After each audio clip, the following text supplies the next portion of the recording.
This is the Blaze Radio on demand.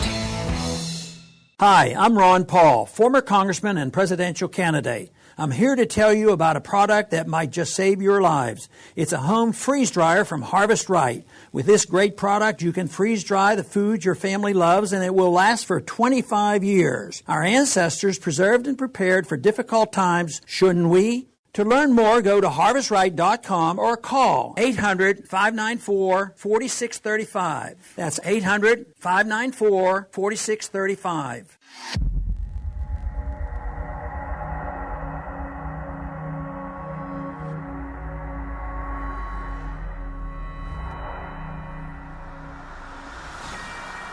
Charles Koch, one half of the evil Koch brothers, said Hillary might be a better option for the GOP than Donald Trump.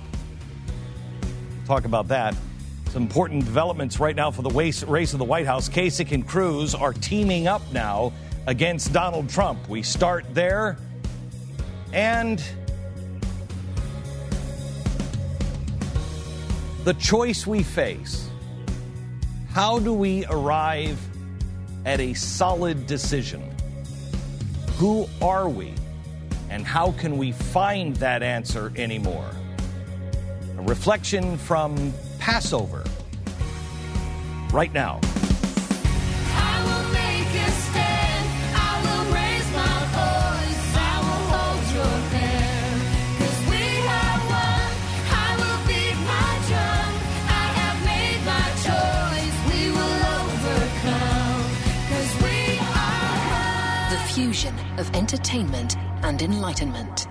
This is the Glenn Beck Program. Friday night, I went to a Passover dinner at a Jewish friend's house, and it was as I felt it was last year when I went. It is truly remarkable because it is a 6-hour meal that is all about ritual, and it is all about the story of the exodus of Egypt and the Jewish people. And David Barton went with me. And so we were sitting next to the table, and we were talking the whole time and saying, this is the problem with America. There are no rituals anymore. There's nothing. There's nothing that teaches us who we are. In fact, there is everything in our life teaching us the exact opposite of who we are. Rituals were in our life for a reason. It's like what happened to the Grimm fairy tales. They used to teach us something, that life outside is scary and rough. But we've Disneyfied all of them, so the lessons have been lost. These rituals were in our lives for a reason, but now the past, people tell us, has nothing to teach us now. This is a real problem. The rituals in our church is gone. There are no more rituals in church. The church is conformed to the world. The silence of reflection has been replaced with lights, a fog machine, and a band. The respect for the sacred is gone. It has conformed. Our music is filled with sex. Our radio stations are the same. Our television shows are the same. We tolerate it. Our schools no longer deal with kids that maybe set off a smoke bomb in the bathroom. But now our schools are dealing with kids in middle school that are having oral sex, which, by the way, I want to remind you, is not really sex. And even if it was sex, it doesn't matter because sex isn't even sacred anymore. Our rituals are gone. The ritual of coming together and having dinner for a family meal is all but gone. The sacredness of the family is mocked. Mom is okay. I mean, as long as she puts her career ahead of her family and she doesn't really need a man, then mom is okay. Men have been mocked and ridiculed for so long and are being told you need to be more like a woman. Dads aren't needed anymore, and we wonder why. We wonder why there's so many children without fathers. But really, the truth is, now with modern science, you don't even need a mom or a dad. You don't need a male or a female to have children. We can just mix your children up in a petri dish from the DNA of up to 3 different people and then plant that DNA into your grandmother's womb so she can carry the baby for you. And by the way, when I say you, I don't want to say that it was going to a traditional family, because that would be wrong. I mean you as in you and your partner. Could be same-sex, could be traditional, could be single, doesn't really matter. All choices are good. And by the way, you can have a child. You can have a child. Have a child. Not raise a child, not shepherd a child, not even care for a child. But in our arrogance and in our greed, you can have a child, because that child really says it's more like an accessory for your life. A new friend, a pal. I don't know if you're keeping track, but anybody who's keeping track, we're now up to 89 different sexes. I still only know 2, but we're up to 89 now. And everybody can use a bathroom, any bathroom. And depending on how you feel that day, because you're probably pretty fluid. Isn't that why you were going to the bathroom? You have a lot of fluids in you. So you're very fluid. Whoever you choose to identify as today, and nothing will go wrong with that. Today you're gender fluid, so choose your own bathroom. I know our common sense is fluid. You can choose your own common sense. Our TV shows, I can't take it anymore. I think I may have to give up the BBC. Because the BBC, I've been watching things like Doctor Who with my son. I've been watching Torchwood with my son. Try watching Torchwood, a spin-off of Doctor Who. Can't do it. Can't do it. It's riddled with sex, and all the women have to experiment by having a lesbian affair, and the main character I'm telling you, on show after show after show, Pat's been watching The 100. Pat, are there any relationships on the show? Yes. There's 2 relationships they're featuring right now. Both are homosexual. Both are homosexual. It's your choice. Wait a minute, I thought it wasn't a choice. Why are you teaching people that you should choose to experiment when you said it wasn't a choice? Wasn't this the argument that I made? No, it's a choice now. You can choose whatever you want to be, whoever you want to be with. Even the way you are born is no longer sacred. I thought you were born that way. No. And it doesn't matter how you're born, because you could change anything now. And maybe this began when we began to cut our faces up to look like somebody else. Somebody with a better nose, somebody younger, somebody more famous. Our body is a temple? No, not anymore. Not unless you can poison the temple, degrade it and deface it. Then your body is a temple. I was with my son this weekend. It's father-son weekend. Girls are out of town.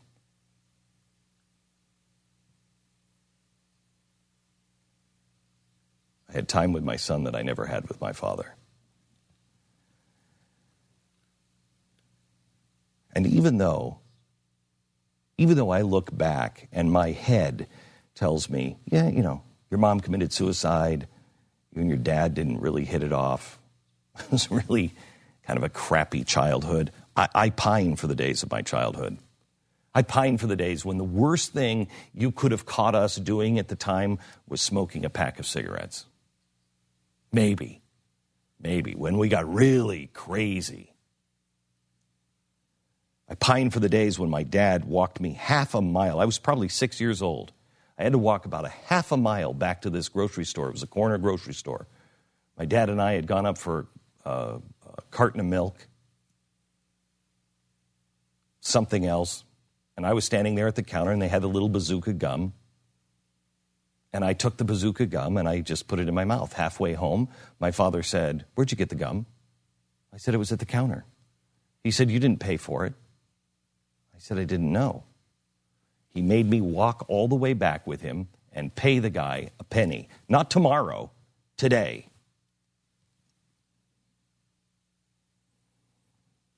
I miss a time. I don't miss necessarily the shows, but I miss the time when when Gunsmoke was still relevant, when you still knew people who knew what it was like to live in the days when things were tough and real. But those days are gone. The family hour was ruled unconstitutional. The Sunday driver, my kids don't know what a Sunday driver is because they've never even heard of the blue laws. And while I agree with the courts on both of those things, part of me says we needed those laws to be able to hold our culture and our people together. Because we don't have any rituals to do it. We don't choose to do anything to hold us together. Even the rituals of getting old, the ritual of actually getting old and spending Sunday with your grandparents, going to dinner with the family on Sundays, and the rituals of your grandmothers actually looking their age. Grandmother is a thing of the past. Do you know anybody who still is a woman and lets her hair go gray or even white anymore that isn't like 95? You know any grandmother that actually looks like a grandmother anymore and is proud of it? Do you know any grandmother who likes to be called grandma? Fewer and fewer every day. We no longer have any meaningful rituals on the 4th of July. What is that? We listen to James Brown. Oh, we listen to the fireworks go off to Born in the USA, an anti-American song. And then we go on a picnic, maybe. We go water skiing, maybe. We drink beer, maybe. And then we listen to anti-American songs with fireworks. Happy 4th of July. Easter is about egg hunts. Try explaining that. I tried to explain that to my children the other day. Why are the eggs? Why the bunny? I don't know. I have no idea. I don't have any idea why there's a bunny. I have no idea. Oh, well, the egg is the new birth of Jesus. Shut up. Thanksgiving is about turkey and football. Christmas is about Santa. Truth is gone. Justice is a joke. And nobody even knows what the American way is anymore. Hope? Have you read the news lately? Hope? Where do we even find hope?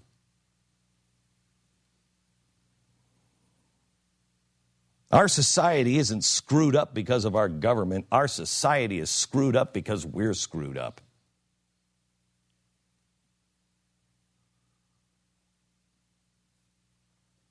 You get hope from remembering who we really are. Who we really are.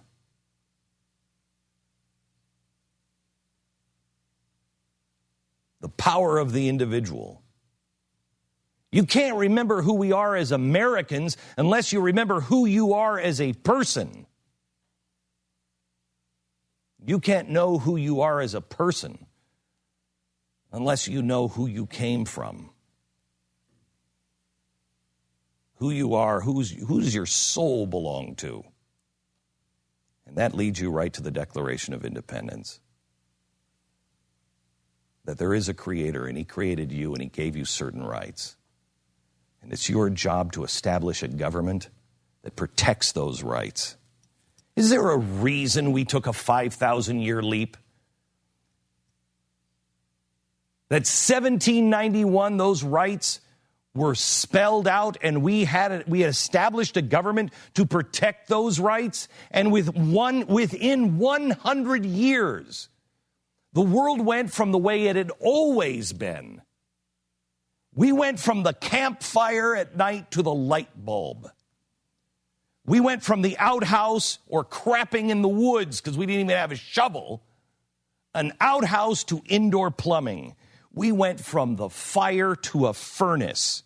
We went from whale oil to gasoline. We went from the handwritten letters to the telegraph and the telephone. Within 100 years, a 5,000-year leap. Why? Did that just magically happen? Or was there something that protected the rights of the dreamers and the doers that said, I have a better way? That something happened, that those dreamers said, I can actually do this now. You know, I read a story this weekend about Microsoft. Bill Gates just said the biggest mistake he ever made is when he started Microsoft, and for the first 10 years or so, he didn't hire a lobbying firm because his idea was the government has nothing to do with my business.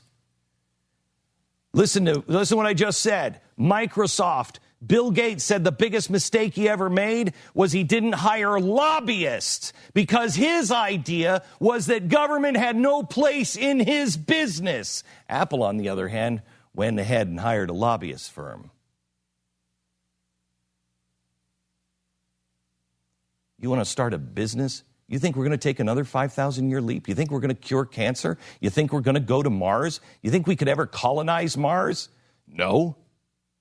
No, not as long as you have government being that portal on everything.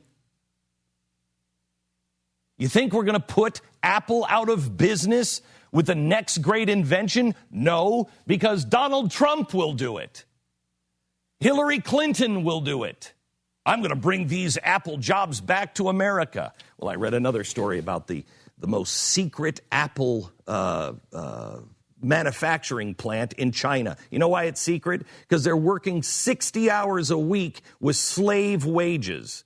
They can barely feed themselves. You know how much an Apple iPhone costs now? $650 is the base. $800 is the top end. Do you know what the $650 phone would go for if you brought those jobs back to America?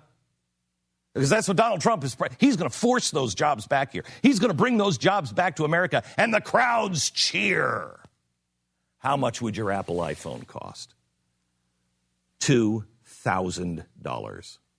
For the $650 model now. Oh, I can't wait for those jobs to go back. When they come back, then we'll be able to buy that $2,000 phone, which Apple won't make because they'll go out of business. That's what happens when the government doesn't protect rights, but decides to pick winners. America is at a point of choosing. First thing that has to happen is you got to wake up to who you really are and where we came from, so then we can chart a course forward. Now this, how many smartphones in your family? You know how much you're paying for phone insurance, all those phones? Do you even have phone insurance? Every 2 seconds, somebody breaks a smartphone. You need the phone protection. Verizon and Sprint can charge $11 or more per month per phone. Why? Because they're making money. The insurance company works for them, not for you. A family of 4, that's $44 a month. And then you have a $199 deductible when you break your phone. But Square Trade is different. They work for you. Their family protection plan is less than $4 per phone. A family of 4 can save $500 a year, and that's not counting the deductible, which is $100 less. Do the smart thing. Don't overpay for phone insurance. Be that person and do it today. Go to squaretrade.com. That's squaretrade.com.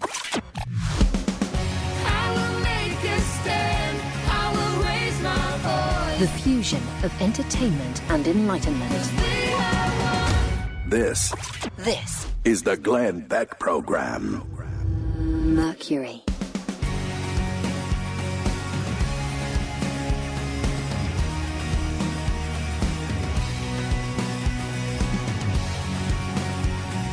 The founder of this company 10 years ago was trying to sell his house. He's kind of an important guy. And he said to his wife, if this is what it's like for us, how do people who have no clout ever get around this? So he started a company and it went into business, I think 3 years ago. Their deal is their word is their bond. And they are people that listen to this show. They are just like you. Now, how can I say that? Because I'm the founder of the company. realestateagentsitrust.com.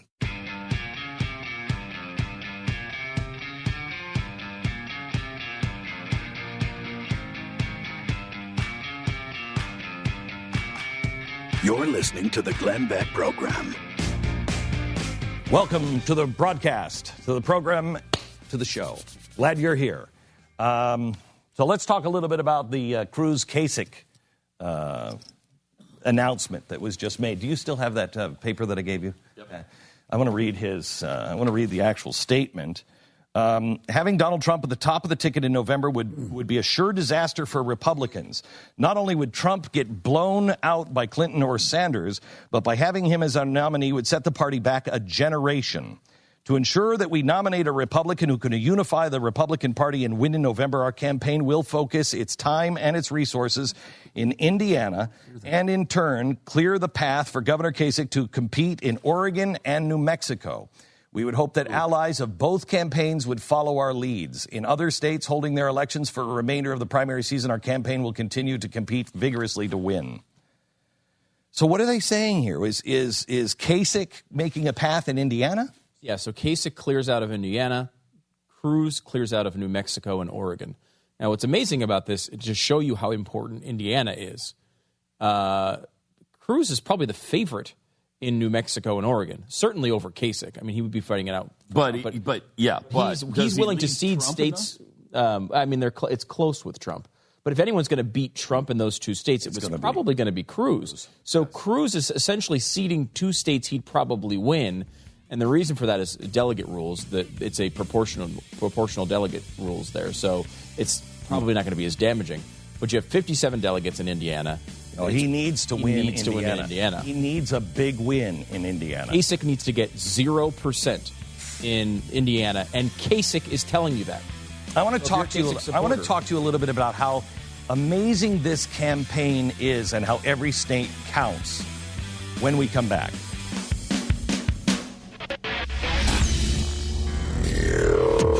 You're listening to the Glenn Beck Program. Mercury.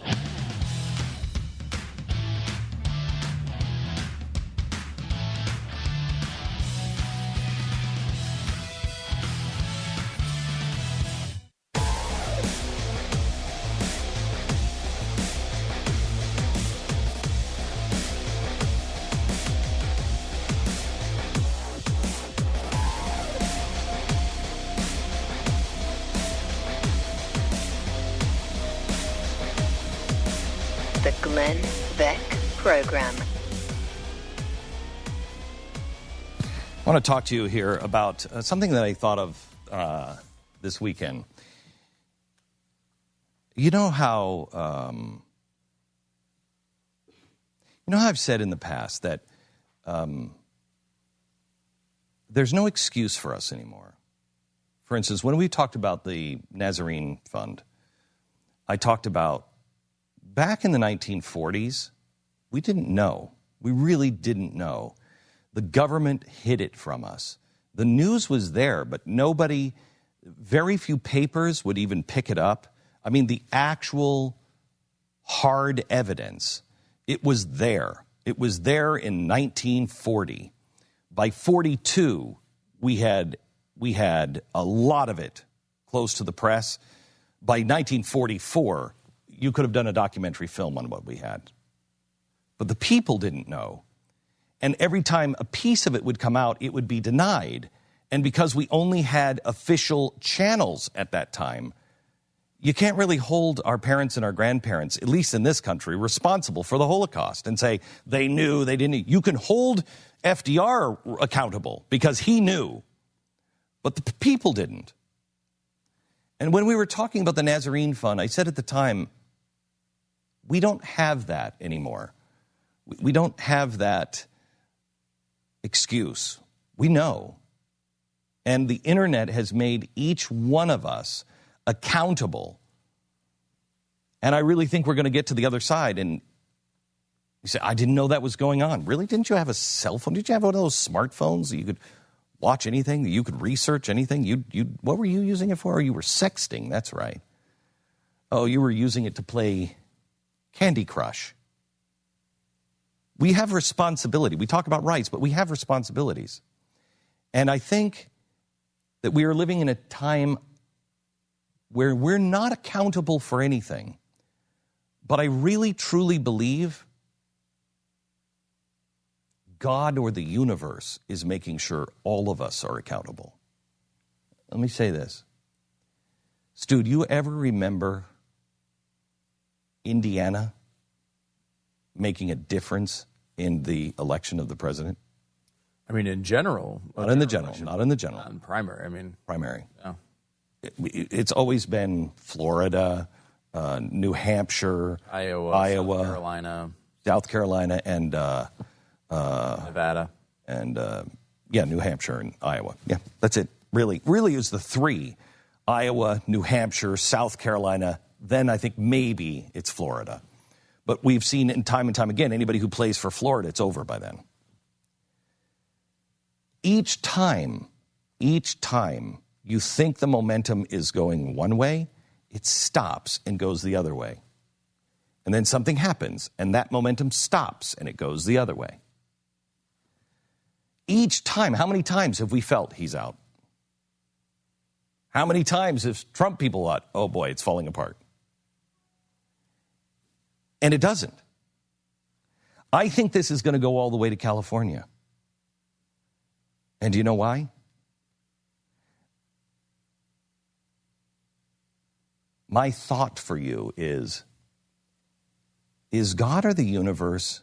You know, if you read the Bible as a history book, the patterns repeat. You can take out all the magic stuff if you want to go to talk about, a point of view like Hitchens or Penn Jillette. Take away all the miracles. Let's just look at this as a book that teaches societal patterns. The pattern is always the same, and the people cry out for a king. And God and some prophets always stand up and say, don't do it, don't do it. And the people cry out for a king. And God and some people stand up and say, don't do it, don't do it. But those people who are standing up are always in the vast minority. Don't do it, you don't want a king. And then usually the third time they cry out for a king, and God's like, whatever, you got a king. He doesn't stop your free choice. You have free choice. But because this land because we have a covenant with God that started with George Washington, because we have a covenant, I think before he withdraws his protection, he just wants you to be clear. And he doesn't want New York to decide for you. He doesn't want New Hampshire to decide for you. Florida, Iowa. I remember standing in front of the crowd in Iowa and saying, Iowa, you might make the choice. This will set a pattern. I said that in South Carolina as well. South Carolina, you might make the choice. And when South Carolina chose Trump, I thought they did make the choice. And then another state made a different choice. And then Utah made a choice. And then Wisconsin made a different choice. And then I thought, oh my gosh, look at Wisconsin just made the choice. But then New York made a choice. And now Indiana is going to make a choice. This thing is going to end at the convention, but it is going to end with each one of us having to decide and writing our name down. You want a king or not? Do you want to return to those principles or not? Do you care more about winning, or do you care more about the Constitution? You know, last week, the Attorney General in Texas was arguing in front of the Supreme Court. And the argument was about Obamacare. I'm sorry, no, it wasn't. That's another one. This one was about the illegal aliens and whether or not the president has the right to just sign all of the illegal aliens and make them legal. Just change the law. Now think of this. Just change the law. And the argument in the Supreme Court was, Your Honors, I want you to watch this video. Here's the president in the last 7 years saying, I wish I had a pen that I could just change the law and make these people legal, but I can't. I'm not a king. I'm not a tyrant. You know, I wish. People ask me all the time, why don't you just do it? Well, I can't. We have a system. We have a constitution. So here he is, Your Honors. He says, as the president, he can't do that because of the Constitution. But then he does it. And if you allow him to just do that, that means that any president at any time can write any law. That's not what an executive order is. The president cannot write laws. And I was talking to the Attorney General. I said, how do you think this is going to come out? And he just laughed and he looked at me. He shook his head. He said, I have no idea, Glenn. I have absolutely no idea. He said, maybe it'll be 4-4.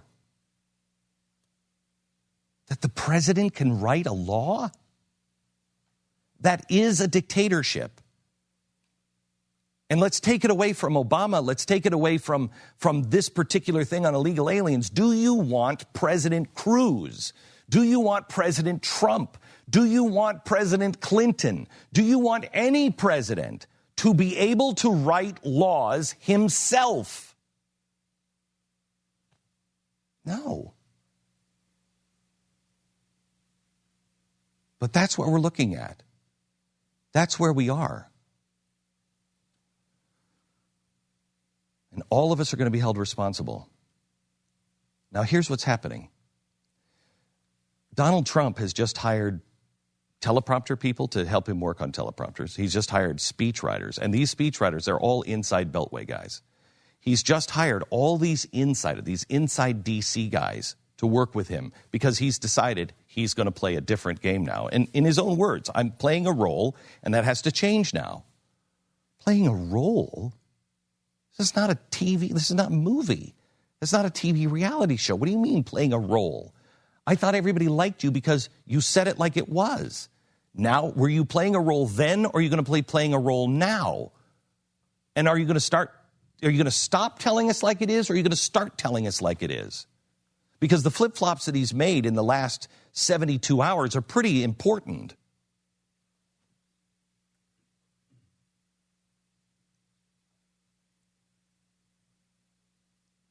But Donald Trump can just take and dump $20 million into this campaign. Everybody else is sitting on the sidelines. All the big money is sitting on the sidelines because why would I give you $1 million to put in your campaign where I'm not sure you're going to win? Then what do I get out of it? Think of that. What do I get out of it? Where are the patriots? Where are the people that say, my life, my fortune, and my sacred honor? You know what it is? The people who have the money no longer think that way. The people like you do think that way. You give until it hurts.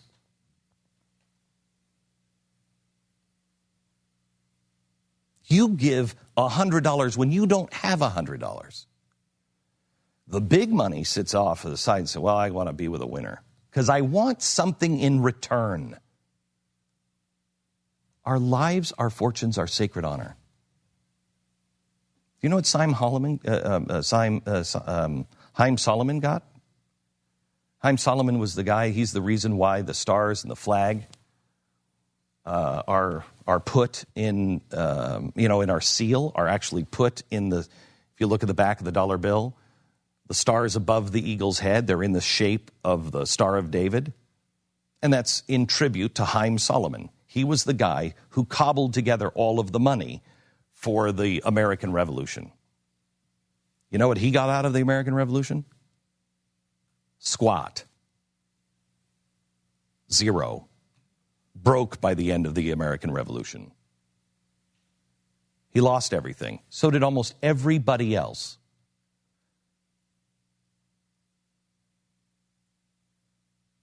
I'm not going to give you $1 million because, well, what do I get out of it? I don't know, a country?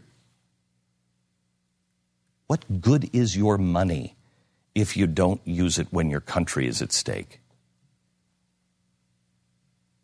The biggest problem Bill Gates made was he didn't hire lobbyists. If we continue down this road, you're not going to be able to pursue your happiness and your dreams. Your children won't be able to start their own business and be better off. Our country won't be better off. You might as well go back to the Bell system. I met some couples this weekend. I went to the Tarrant County Tea Party rally. Some amazing people there. People there that are going to Indiana to volunteer their time. Don't have a lot of money. They're just going to volunteer their time. Some of them are going to California to volunteer their time. Now's the time to put your money or your time where our mouth is. Because everybody's going to be held accountable. Let's be that generation that says, once again, our lives, our fortunes, and our sacred honor. Because what we get out of it is freedom. Sponsor this half hour is Casper. This is the last week of April, and April is Stress Awareness Month. I don't know about you. Are you guys stressed at all? I'm not stressed. If you're not getting enough sleep, sleep can cause stress, and then stress results in more sleepless nights. Break the cycle now. Sleep on the most awarded mattress of the century, a Casper mattress. Time magazine named it its best invention of 2015. Their new sheets and pillows also keep you cool and balanced all night. Your Casper mattress ships for free in a surprisingly compact box. It's unbelievable. Easy to get into the bedroom and get the box on top of the box spring or the bed frame. You cut that box open and it just springs out and you can't believe it's in this little teeny box. Go to Casper.com and use the promo code BECK for $50 towards the purchase of your mattress. I sleep on one. Pat sleeps on one. Try it in your own home for 100 nights. They'll pick it up for free. They'll refund every dime. They want to make sure you love it as much as we do. Casper Mattress. It's Casper.com. Casper.com. Terms and conditions do apply. Offer code is BECK for $50 off. It's Casper.com. This is The Glenn Beck Program. Mercury.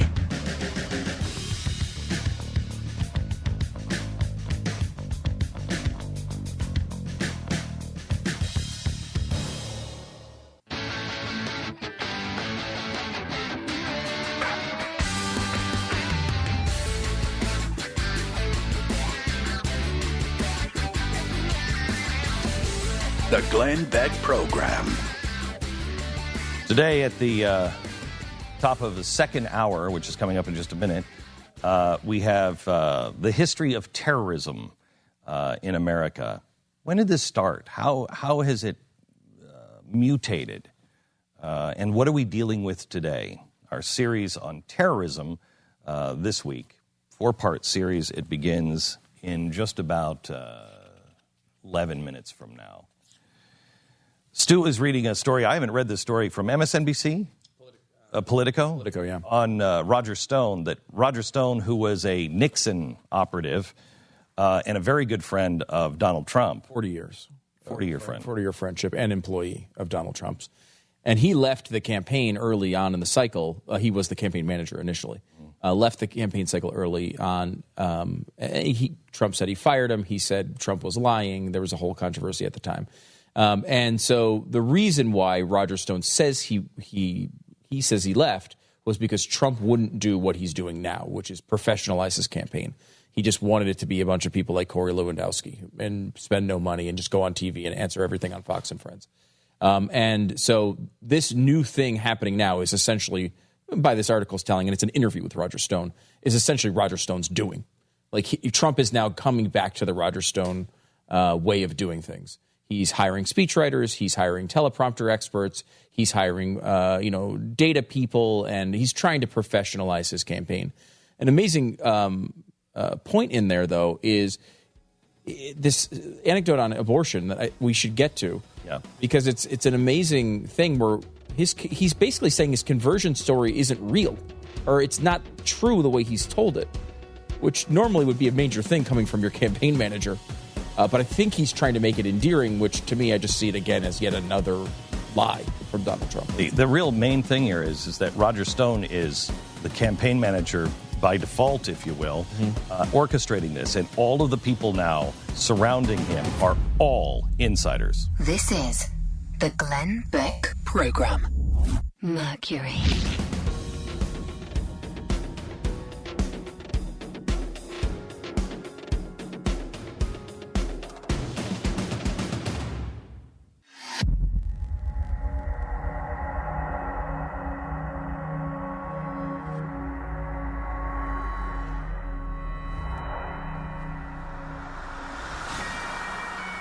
Lieutenant General Jerry Boykin, good friend of the program, going to join us in about a half hour to discuss the NRA and Grover Norquist.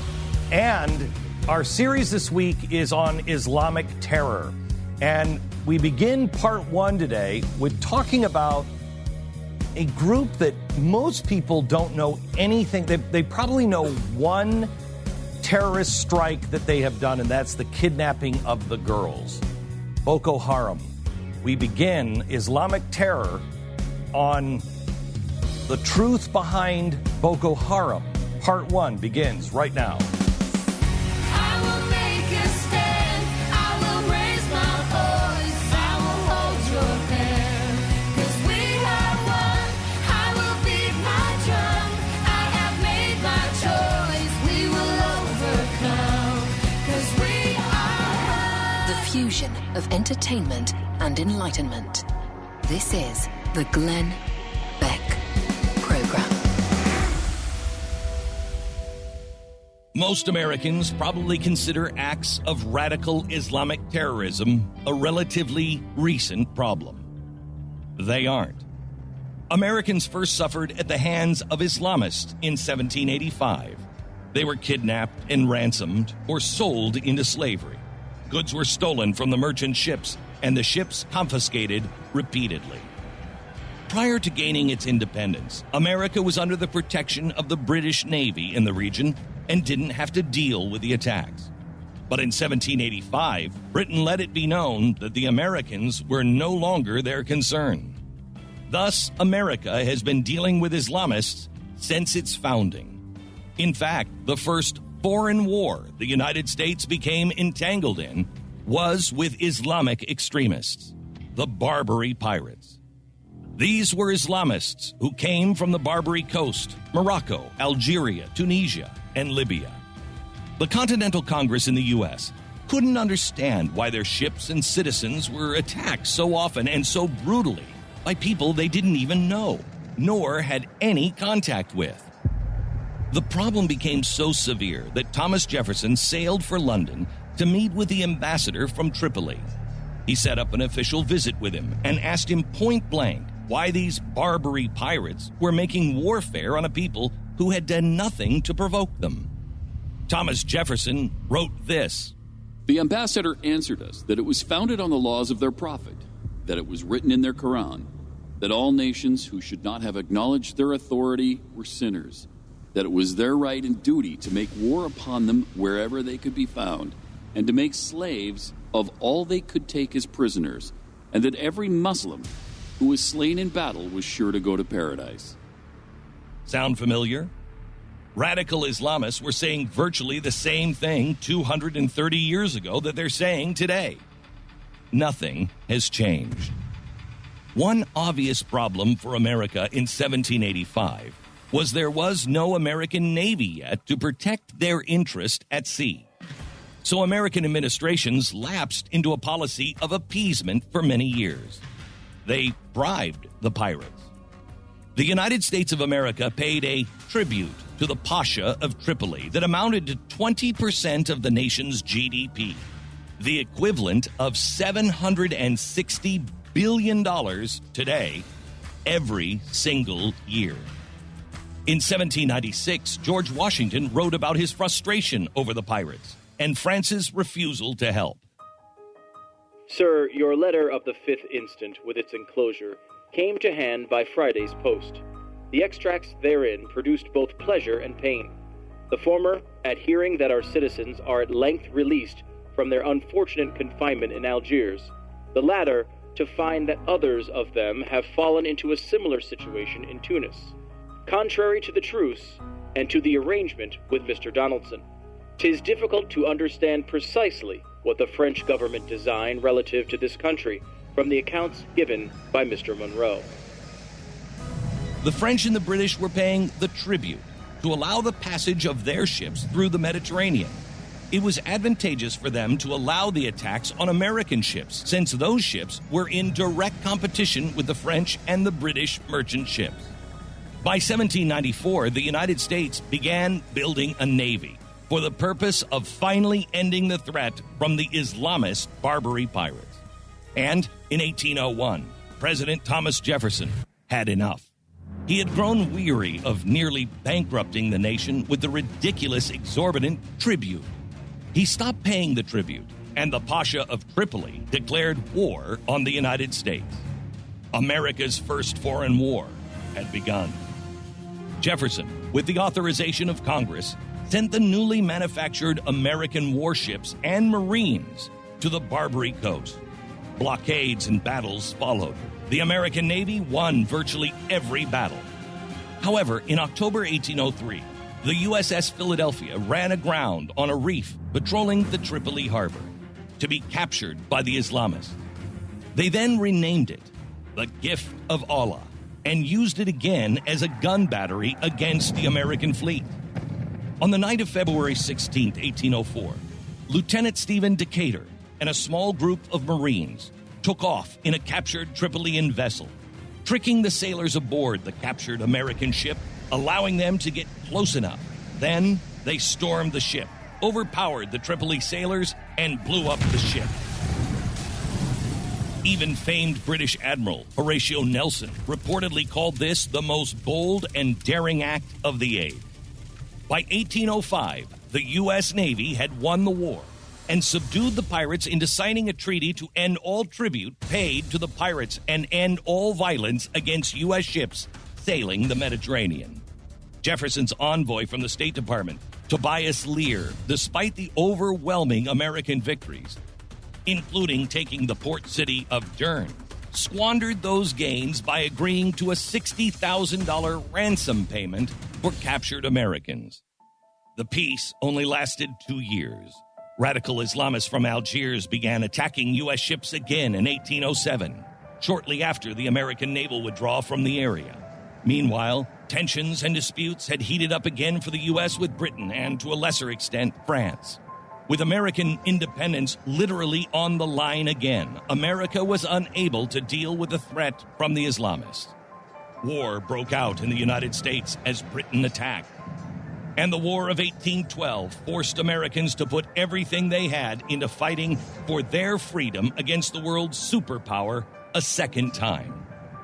Once the Second War with Britain was won, President James Madison turned his attention to the Barbary pirates to put an end to the attacks in the Mediterranean once and for all. After the War of 1812, the U.S. Navy was now much larger. And in 1815, Madison sent an entire squadron to Algiers, led now by Commodore Stephen Decatur, veteran of the First Barbary War. The war lasted into part of 1816, but again, American forces routed the Islamists and forced the Algiers ruler, Dey Omar, to reluctantly sign another treaty, this one spelling out that there would be no further tributes, no further ransoms. He also secured the release of all European prisoners from the pirates. Decatur then sailed to Tunis and Tripoli and demanded that they sign the same agreement. They did. In the meantime, Dey Omar decided to go back on the treaty and resume his attacks on American ships. So the U.S. sent another squadron to Algiers. And after the bombardment of the city, Dey Omar signed a new but virtually identical treaty. This time, the attacks on American vessels by the Barbary pirates stopped. But Algiers would again begin attacking other ships in the region, all the way until the French invasion of Algiers in 1830. That finally ended the piracy for good.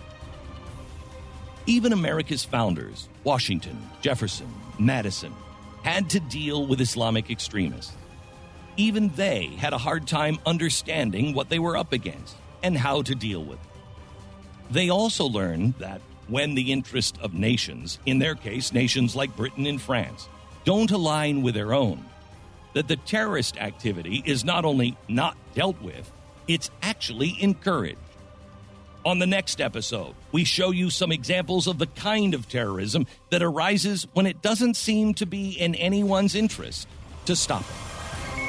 Glenn Beck. This is the Glenn Beck Program. Sorry about that. It was actually a day ahead. Boko Haram, I think, is tomorrow. Mm-hmm. This was the foundation of Islamic terrorism. Now this, you walk into a pizza place to buy a slice and there's only one left. Do you want the last leftover slice? You walk into the next pizza place, and they have several slices with the best toppings. Much better, right? When you're looking for the perfect person to join your company, do you want the last person in line that hasn't been picked for Red Rover?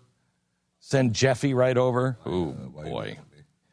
To find the perfect hire, you need to post your job on all of the top job sites. Then you can find the best candidate. With ZipRecruiter, you can post on 100-plus job sites, including social media networks like Facebook and Twitter, all with a single click. Find the candidate in any city, any industry, nationwide. One post and watch your qualified candidates roll into ZipRecruiter's easy-to-use interface. No juggling emails or calls to your office. Quickly screen the candidates, rate them, and hire the right person fast. ZipRecruiter is now used by over 800,000 businesses, including 2 of mine. ZipRecruiter. Try it free today. Go to ZipRecruiter.com/Beck. That's ZipRecruiter.com/Beck. Glenn Beck Program. 888-727-BECK. Mercury.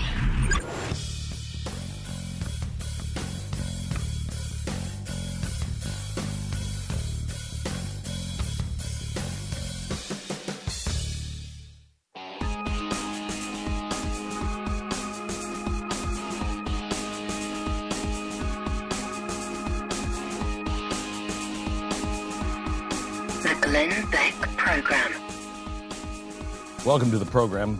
So glad that you're here. There's a lot to talk about today. I want to get into some of the audio. I also want to talk about the biggest story of our life. We started in on this on Friday. I want to get back to that if we possibly can. Let me go to Ohio, and Keith is on the phone with us. Hi, Keith. Welcome to the Glenn Beck Program. Hi, Glenn. Thank you for taking my call. I'd like to say I believe there is a strategy for Cruz to win in Indiana, and I believe you touched on it months ago when you was relating the story of Esther. I'd just like to remind you that that story's not finished.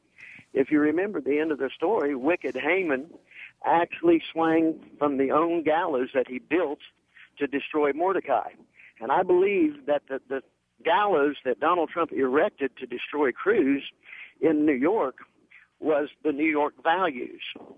Now, I know it played well on the East Coast, but I think the Cruz team needs to devise a commercial which shows Cuomo and de Blasio and Hillary, all their liberal views, and let's see how well that plays in the heartland. I think a game is being played. Rudy Giuliani even said it. He said, I'm voting for Trump. He said, but let's be clear. We all know what Cruz meant. They know what the truth is. Well, I don't think the good people, the good Hoosiers from Indiana, I don't think they're going to be played by the Trump camp. I think the very thing that Trump thinks he destroyed Cruz with, that God will turn this around, and it's time to take the elitist East Coast values, take it and see how well that plays in the heartland of America. What do you think? Well, I mean, they already have that commercial, Keith, and I wonder if anybody has tested that commercial in the middle of the country. I think, at least here in Texas, we know exactly what New York values are. And you're right, de Blasio, those are New York values. Even Giuliani, New York values. And Clinton, New York values. We got it. Anthony Weiner, New York values. Even Trump, on previous occasions, he knew New York values were. His son has admitted many times what New York it is. And quite honestly, the New York values are the New York values of Target now, where Target is saying, you know what, if you're transgender, you should feel comfortable in any bathroom that you choose. Well, okay, my wife goes shopping with my kids at Target. My kids will sometimes have to go to use the bathroom in Target. Well, thank you, Target. Target says, we're comforted. You have to feel comfortable to use any bathroom that you choose. Well, okay, the point, can somebody look up transgendered population? Unless you're a 9-year-old girl, then we don't care about your comfort. Right. I mean, what is the population? 1%, 0.8%, 0.08%? What is the population? And everyone should feel comfortable except my 9-year-old daughter. When a guy walks in. 700,000 transgender individuals in the U.S., or 0.3% of the adult population. 0.3. So you should feel comfortable. And I just want to put this into perspective. 0.3 is transgendered. But I can guarantee you, in your lifetime, multiple times, you will walk in. If this becomes the law of the land, you will walk in and a man will be in there. Well, wait a minute. It's 0.3. That's like getting struck by lightning. Because it won't be transgendered guys that decide to take it up. It'll be gender fluid guys who are currently thinking that they're a woman because a little girl is in there, a hot woman is in there. That's the way it will be. Right, and essentially what this does is it doesn't necessarily change anything. It just makes it so there is a legal defense mapped out and approved by authorities for someone in that situation. If you happen to be a guy who's a perv and you want to go into the room and look at women, you will have a map to you getting off of any charges. This is not common sense. This is New York values full force. Donald Trump came out. He was for it, then he was against it, now he's for it again. I had a conversation with a friend this weekend in which I was saying, hey, look, you go in and you have this, Jared from Subway goes into the women's bathroom and all he has to do is lay some groundwork for the past 6 months, go on a couple of message boards with transgendered people, say I'm questioning anonymously. And then he goes in there, and when he gets in trouble, he says, look at my internet postings. I've been on these message boards. This is me. I'm identifying as a woman. And he said, why do you think he would need to do that? You're not allowed to question it. If anyone, all you have to do, they can't say, wait a minute, sir, we don't believe you. You're not really transgender. That's not acceptable. You can't question it. And he's right. The standard is not, a legitimate case of this and, someone's going to get surgery and all that. It's just you are a hate monger if you ask any questions. And that is a bizarre standard when you're talking about this, when at the same time we're being preached to constantly about how men are dirtbags and 1 out of every 1 men rape women in college. 1 out of every 1. They may be at that point with the statistics at this point. We're saying that there's a rape culture, that men are constantly victimizing women. They're constantly sexualizing women.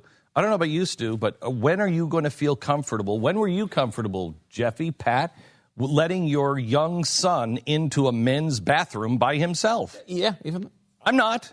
My son is 11. I'm not comfortable yet. Go in there. I walk in with him. I check on him. He takes a second too long. I'm right in there. Hey, Rafe, you okay? Yep. My son's 18. I still. He's going to the bathroom. Do I need to go in there? And I think, no, he's 18 now. Okay. All right, go ahead. See you later. Wow. It's not about homosexuals. It's not about transgendered. It's about perverts. There's bad perverts are in all sexuality. Yes, all gender, all sexuality. Yep. And may I say, dare I say, probably more perverts on the guy side than the female side. This is what makes this so insane. They're the ones talking about how all men want to do is victimize women. They're the ones saying it all the time. Yep. They're saying that every girl that goes to college, and this is legitimate, their statistics show that rape in college is more common than the Rwandan genocide. Their statistics say that. 1 in 5 women are raped in college. Are you kidding me? Yet they're telling us it's okay for men to go in the women's bathroom because they claim to be identifying as a woman that day? 0 cents. How do those two things go together? And of course the answer is they don't at all. They're not consistent viewpoints in any way. Did you see the backlash on Target?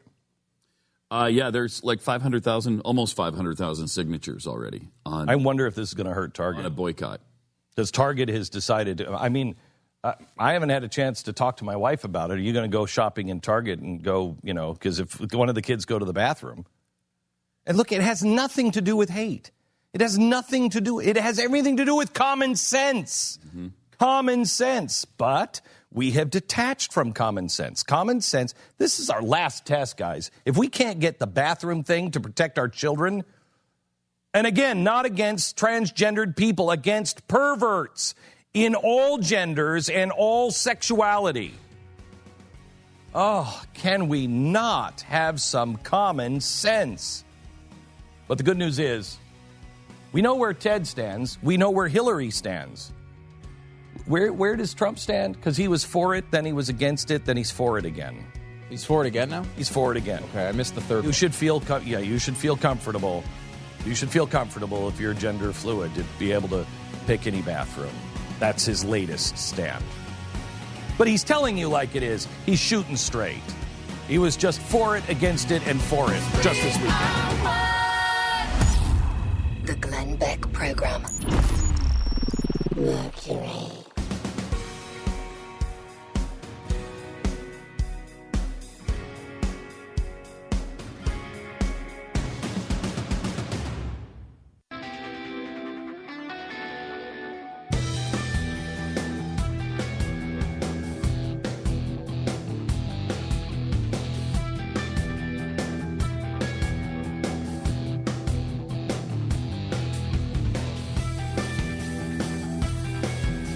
Triple 727-BECK. This is The Glenn Beck Program.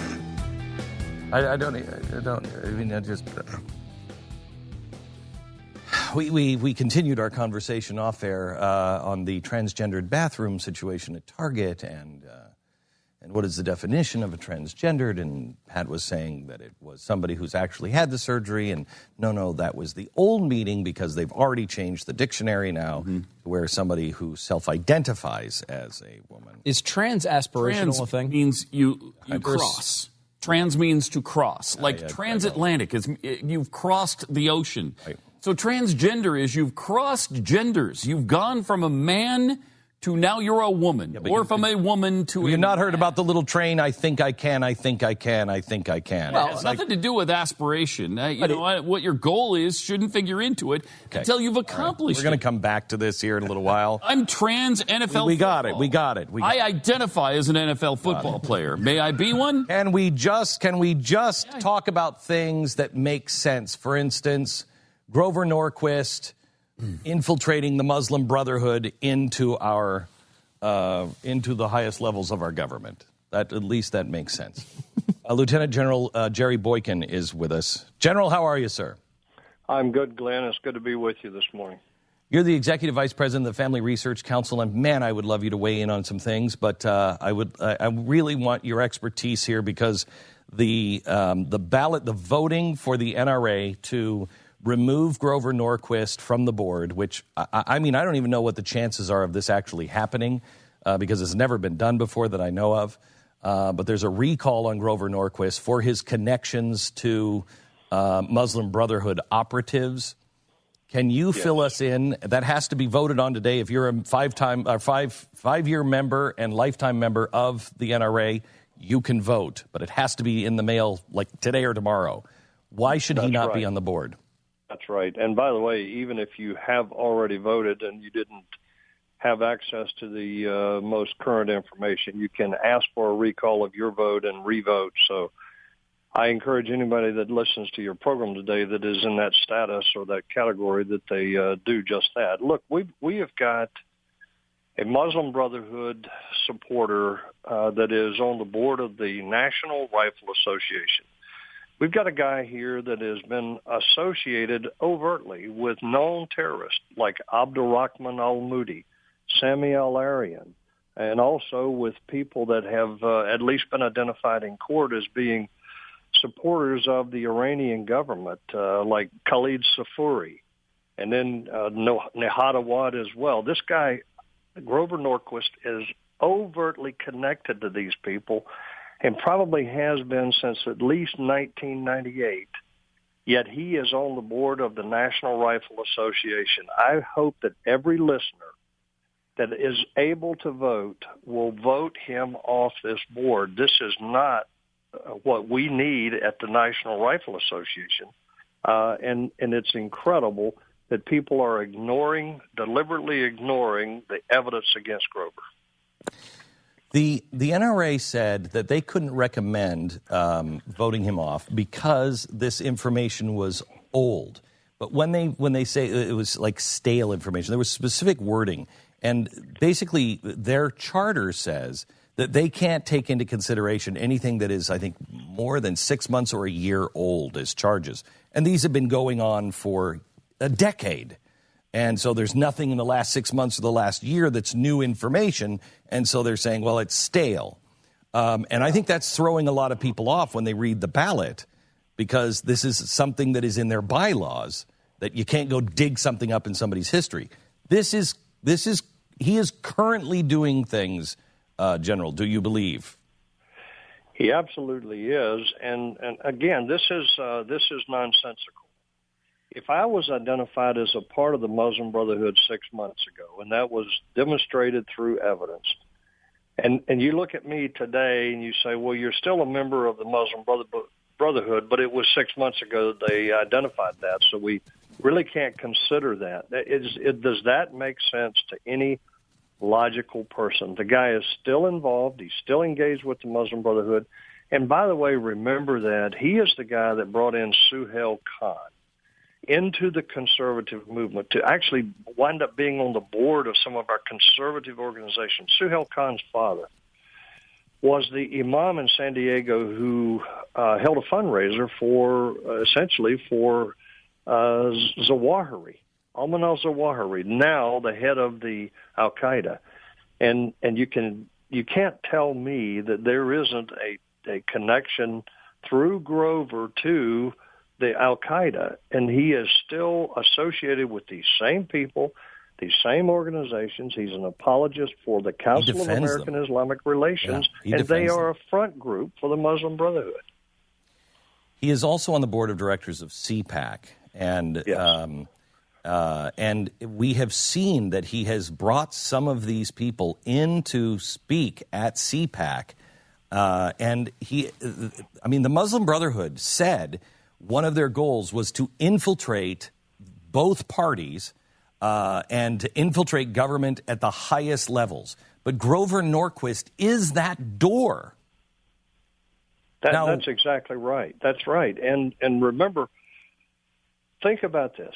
When George Bush stood up after 9/11 and said Islam was a great religion of peace, and made other statements that were just simply unverifiable, they were not true, where did that come from? It came from Grover Norquist through Karl Rove and to George Bush, and he was willing to accommodate that because, in fact, Grover worked very hard to get the Islamic vote for George Bush in 2000.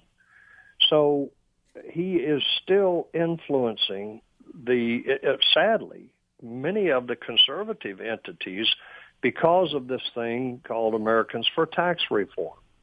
That has been his media, that's been his method of infiltrating the conservative movement and insinuating elements of the Muslim Brotherhood into our society, into our conservative movement, and also into our government, going back to the Bush administration. You're a lifetime member of the NRA, I presume. Mm-hmm. Why is it important to get him off of the board of the NRA? All right, go back to 2004 to a raid that was conducted in Annandale, Virginia. They found the basement, a hidden basement in the home of the operations officer for the Muslim Brotherhood in America. And in that, they had a thing called the explanatory memorandum and you just talked briefly about it, in which they said they would infiltrate every entity of our society and destroy us from within. They have to have agents of influence to be able to do that. And don't think that the NRA is immune from that kind of infiltration. No, in fact, because it is generally conservative, it is a primary target, and their method for infiltrating the NRA has been through Grover. You know Grover, General? I do. It's pretty hard to believe, because I didn't believe this for a long time. Pretty hard to believe this about this guy. I know, and that's the problem. There are some people that I respect, admire, and I would even say in a way I love some of the people that are supporting him, and they are patriotic Americans. But they have been duped into believing that everything that we have said about Grover has been based on assumptions. It's based on specious information. And they have refused to look at the evidence, to take an objective look at the evidence. And I will tell you, when Joe Schmidt, and God bless him, he is a courageous man, and Stu Weber, who it really started this thing rolling. These are people who have looked at the facts and are very concerned about what they see. And Joe Schmidt actually went to the NRA for this hearing and stood up and was very clear about the evidence against Grover, and he had there Bob Barr, former congressman, a man who you can't figure out, regardless of what you think, you can't figure out what he really stands for. He's been a Republican, he's been an independent, right, and then he's kind of been a nothing. And Cleta Mitchell too, that has been very supportive of Grover. And it is beyond me as to why that is the case, but the evidence is the evidence. If you take an objective look at it, it's all there, and you cannot conclude anything other than the fact that he's an agent of influence for the Muslim Brotherhood in America. Yeah, the attorney there was Joe Schmitz, and Joe is the former Inspector General for the Pentagon. I mean, this guy is the most buttoned up, most rational, decent, patriotic. I mean, his family, he started his family back to the American Revolution. I mean, he's a son of the American Revolution. This guy is amazingly smart, buttoned up, and patriotic, and he is very clear this is a very big danger. General, and thank Joe you. Joe would not have taken this on. He would not have taken this on. I know Joe. I've known Joe for a long time, and he would not have taken this on were he not convinced. Now, he's a lawyer. He's analytical. He went through every shred of evidence on this and reached the conclusion with a great passion that we have to do something about this. And he sees that this is a problem. It's a problem for the NRA, but more importantly, it really is a problem for the society as a whole, because so many people depend on the NRA to be their voice on issues of the Second Amendment. And that's why Joe was willing to take this thing on and to go in and stand up against two very renowned lawyers. And by the way, I believe and am told that the decision was probably made before Joe went in to represent this, that they were going to do everything they could to defend Grover and not recommend that he be removed from the board. He's a very powerful I think man. that's the case. Yeah, he's a very powerful man. General, thank you so much. I appreciate it, sir. God bless you. It's great being with you. Thank you. Grover Norquist, I don't believe many of my friends who are like General Boykin, who are really reasoned people. General Boykin was one of the first team members of Delta Force. He was a founding member. These guys are buttoned up, and they are very concerned about the infiltration of the NRA and other things like CPAC and the NRA. This is stated in what's called the project, the Muslim Brotherhood sheet of goals to do this, and they have done it through Grover Norquist. And if you have already voted, if you're a 5-year member, lifetime member of the NRA, you have the opportunity to vote. Call the NRA if you've already voted. You can recall your ballot if you didn't know what it was, or get your ballot, but you have to have it in the mail. It must be at the NRA by the 1st of May. So that's this weekend, is it not? So you have to have that ballot in. I'm asking you because this will be the last time anything like this is tried with Grover Norquist. If this works, his empire really falls apart. If it doesn't, no one will ever touch him. And his influence will expand, and so will the Muslim Brotherhood at the highest levels. You want more information, you go to glennbeck.com/SaveTheNRA. glennbeck.com/SaveTheNRA. All of the evidence is up there. I beg you to look at this and help save the NRA. Again, your ballot must arrive at the NRA by the 1st of May. That's this weekend. So please do it now. Vote yes to recall Grover Norquist. By the way, has anybody seen the show on, what is it, FX, The Americans? Yeah. It's been out a couple of years, but yeah. we think that this kind of stuff, I remember growing up in that era, and I remember the people saying, oh, that stuff, that doesn't go on. Those people. Yeah, it does. We learned in our history books that Joe McCarthy was wrong. And Joe McCarthy was wrong in presentation, and he was the wrong messenger for it. But we now know from the Verona Papers, which came out after the fall of the Soviet Union, the top secret, what are called Verona Papers, look it up, proves that what McCarthy was saying was true. That there were people that had infiltrated from the Soviet Union through KGB spies into the United States of America. It was true. If you watch that show, The Americans, that happened. That's true. Grover Norquist is the modern-day version of that KGB handler, if you will. Whether he knows it or not, but the infiltration has happened, and he's the doorway to it. Now this, China is preparing itself for the inevitable decay of the current international monetary system. Yay! They have embraced gold in the economy now. The government has developed the Chinese domestic gold market. They are trying to get people to buy private gold for accumulation. They have also increased the gold reserves in order to ensure financial stability. When they are done, they pull the plug on the American currency. I guarantee it. Smart economists know that in times of instability, gold is a valuable asset. The Chinese know it. The Russians know it. That's why they're doing it. Why don't you do it? Our government is not going to. Have something tangible and real that you can hold in your hands like gold or silver. Even in times of prosperity, gold and silver can be an important part of having a diverse investment portfolio, not paper gold. Please don't buy paper gold. Gold or silver that you can hold in your hand. Read their important risk disclosures and find out if buying gold is right for you. Call Goldline at 1-866-465-3546. That's goldline.com, 1-866-GOLDLINE, 1-866-GOLDLINE, or goldline.com.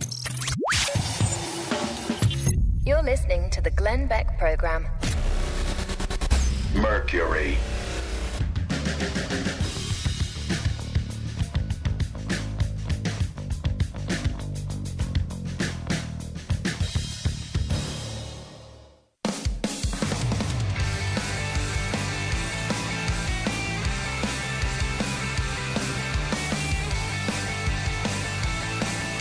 The Glenn Beck Program.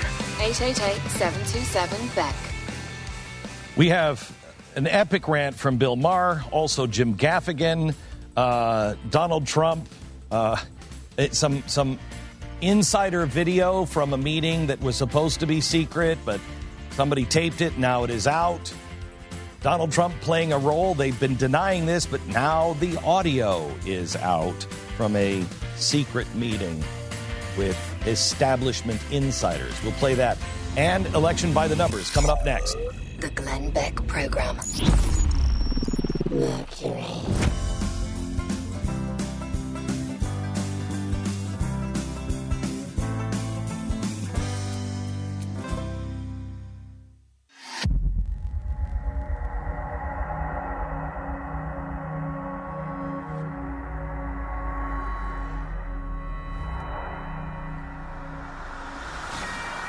Well, hello, America, and welcome to the Glenn Beck Program.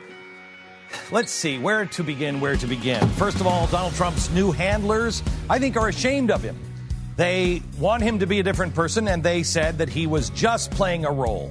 He told that, his new head of the campaign said that to D.C. insiders for the GOP. Look, he's just been playing a role. Now they're walking this back. Unfortunately, somebody was rolling tape on it. You'll have to hear this tape. Also, Donald Trump said this weekend that Hillary is crooked, and she's always been crooked. Really? So then why were you funding her campaign in the past if she's always been crooked? We have that in the latest poll numbers, and we begin there right now with the election by the numbers. I will make a stand. I will raise my voice. I will hold your hand. 'Cause we have won. I will beat my drum. I have made my choice. We will overcome. 'Cause we are The fusion of entertainment and enlightenment. This is the Glenn Beck Program. Glenn Beck Program. 2016. Election by numbers. Where are we going today, Stu? Well, tomorrow's a big primary day. And the strategies for the final kind of home stretch are coming together. As we talked about earlier on the show, John Kasich and Ted Cruz released sort of joint statements saying 3 particular states, they would start to, I guess, get out of each other's way, is the best way to put that. They're asking people to vote for the other in those states, are they not? Well, this is an interesting point, because that's kind of what you take from Yes. that, right? So the idea was Ted Cruz would have a clear path in Indiana. John Kasich would have a clear path in Oregon and New Mexico. And so Cruz wouldn't put any resources into Oregon and New Mexico. Kasich wouldn't put any resources in Indiana because, they're trying to stop Trump and split up those states. However, following those announcements, John Kasich was asked what voters in Indiana who support John Kasich should do, and John Kasich said they ought to vote for me. So I don't know where the hell this stands. I don't know what it means. Why John Kasich is out there telling people to vote for him in the state he just agreed to not put any resources in and clear the path for Cruz makes no sense whatsoever. Well, maybe they're not telling people to, I don't know. Maybe they're not telling. Maybe they're just saying, hey, let's not waste our resources, because I know that it is hard for everybody to get donations. Even Donald Trump, people are not giving to him. The big donors, nobody is giving to any of these guys because they don't want to lose money. And so they're like, they got into it early. A lot of them got into it early with Jeb Bush and with Marco Rubio, and they gave them a lot of money, and now they're out. And they're like, okay, I gave you $1 million, and now I'm out $1 million. I'm going to give one of you guys $1 million, $500,000. I don't know if you're going to even make it. And so the big money is staying out. You look at the Koch brothers. Koch brothers haven't given any money to this election. They don't like anybody. They don't like anybody. And they also they're like, why would we get involved at this point? Let's see who the candidate is going to be. And so I think probably Cruz and Kasich, they need more $5 and $10 and $100 donations from the people to be able to pull off these massive campaigns. However, though, if the only thing is, if you still want votes in these states, there's no reason to announce it. You can do your little thing where you don't really direct resources at those states. No one's going to really, they might notice it, but it's not a big deal. You make an announcement to tell the voters, hey, if you're voting for Kasich, vote for Cruz in Indiana. If you're voting for Cruz in New Mexico, vote for Kasich, because that's the way this is working. Instead, now Kasich ruins that completely by saying they ought to vote for him and muddies the waters. And to me, you wonder if this whole agreement is dead. I don't know why.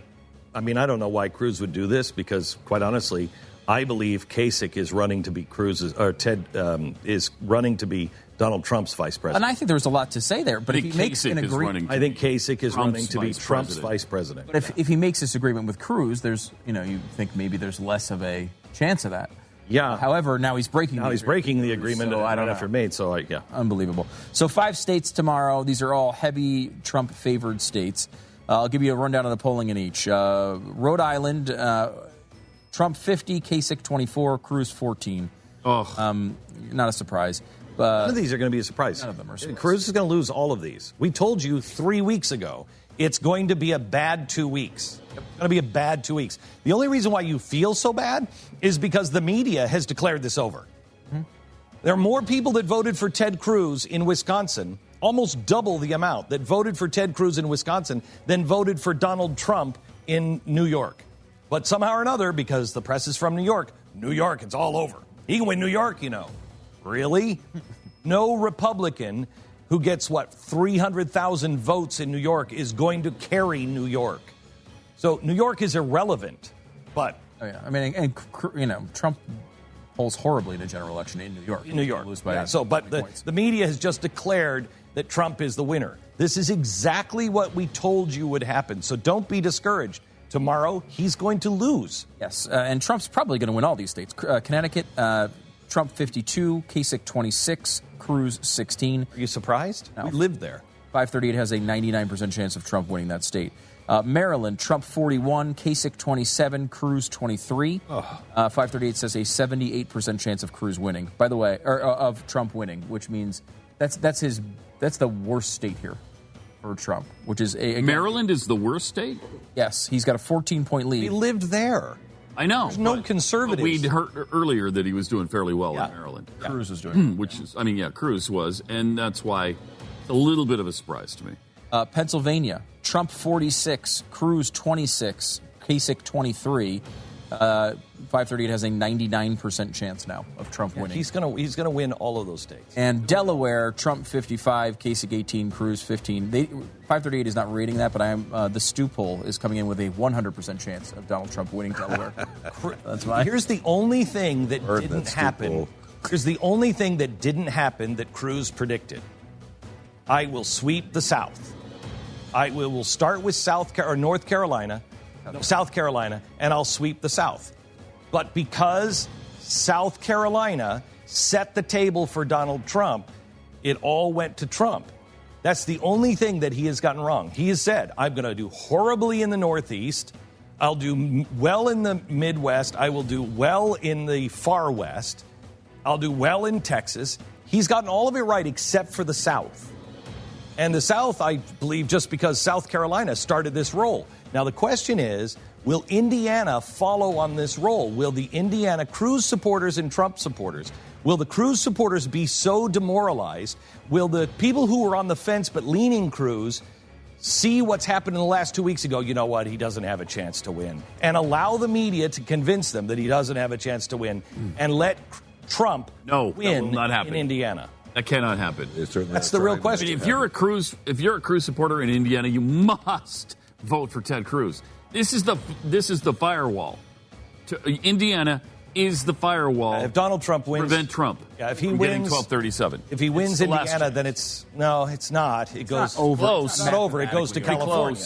Right. It's going to be hard. It gets harder and harder. Yep. Yeah. I mean, this is look, if Cruz wins or Trump wins 45 of the 57 delegates in Indiana, it's going to be near impossible. Yeah, near impossible. Now, that doesn't mean it's impossible, but it's going to be really hard. Yeah. Now, California is 172 delegates. So if you can change the minds of California, anything can happen. But it's going to be difficult if he's starting to win these states and creating momentum. I'm telling you, I'm going to get...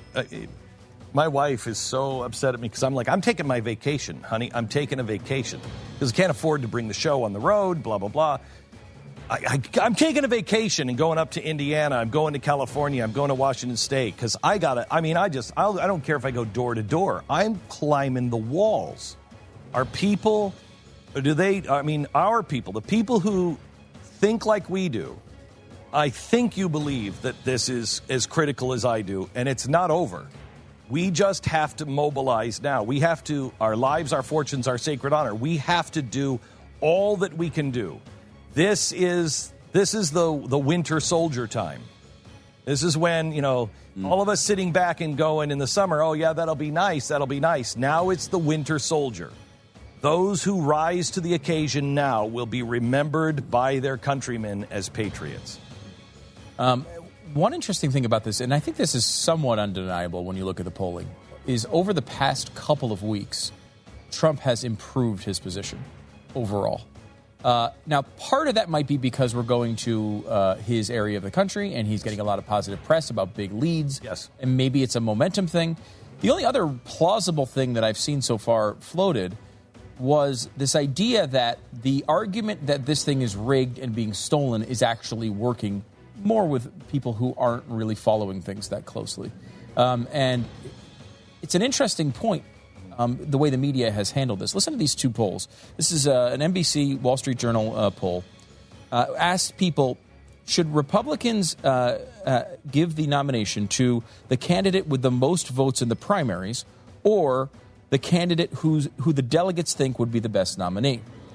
Now, in that poll, asked that way, 62 to 33 people say that people should Republicans should give it to the people with the most votes in the primary. However, the same poll was asked, again, by the same organization in a different way, NBC Wall Street Journal. They asked, as you may know, the Republican Party requires a nominee to get 1,237 delegates in the primaries for the nomination. If Donald Trump does not get 1,237, but Trump still has more delegates than Ted Cruz and more delegates than Kasich, what do you feel the Republicans should do at the convention? In that one, only 47% said the convention should select Trump, while 45% said the candidate should fight for delegate support at the convention to decide the winner. So you're talking about a evenly split poll to a 2-to-1 poll, the difference there in just the wording. People are looking at this, and they don't know the background of these rules. They're trusting the media to give them the information here, and right now they're presenting it the first way. They're saying, look, who should get it, the guy with the most votes or the guy without the most votes? Well, when you put it in the framing of the requirement of the task is to get 1,237, that's the requirement, the stated rules in advance, what should happen? Well, maybe a lot of people would say the rules should stand. And I think at some weird level, Cruz doing a good job and winning those delegate states within the rules has actually hurt him in the polling because I agree. Because people are I agree. Not understanding the process. It's the combination of that and Lyin' Ted. These monikers that he comes up with, play the thing about Crooked Hillary, will you? Here's Donald Trump on Crooked Hillary. One of the things I talk about is we call her Crooked Hillary because she's a crooked person. I mean, she's always been a crooked person. Did it take... No, play a little bit more. Did it take very... you a long time to brand her Crooked Hillary? No, the name came to me. The name comes to me about different people. I like branding people if they're correct. Stop. I mean, some... I can't... He likes branding people. That's the question. Did it take you a long time to come up with Crooked Hillary? That's the question. Very difficult. That's a difficult one. But anyway, but that works. That works. The point is that most politicians have never had the balls to just come out and say and give people little monikers. But that is Saul Alinsky. That's what Saul Alinsky says. You just brand them, and you never let them escape from that. The question was, did it take you very long to come up? No, it just comes to me. Just these names just come to me like he's some genius and coming up with Crooked Hillary. The question should have been, listen to this exchange one more time. You tell me what it should have been. One of the things I talk about is we call her Crooked Hillary because she's a crooked person. I mean, she's always been a crooked person. Did it take you a long time to brand her Crooked Hillary? Oh, my gosh. That's the question. What should the question have been? Why did you come up with that name? What is it about her that's crooked? Okay, good. And then you could ask the same thing about this Lyin' Ted stuff. Okay, hang on. Lied about. Was she crooked when you gave her money or before? He said she's always been crooked. So, Mr. Trump, was she crooked when you donated to her campaign as early as a few years ago? The answer is yes. She's always been crooked. And why did you donate to her? Right. That's the way of doing business. I have to. So you will get into business with corrupt people? So should I believe that the mob connections that people have highlighted with you are true because they further your goals? That's why he won't come on this show. That's why he won't come on this show. Exactly why. He's afraid of those kinds of questions that he never gets. The funny thing he is really, truly, he is a smaller man than his hands.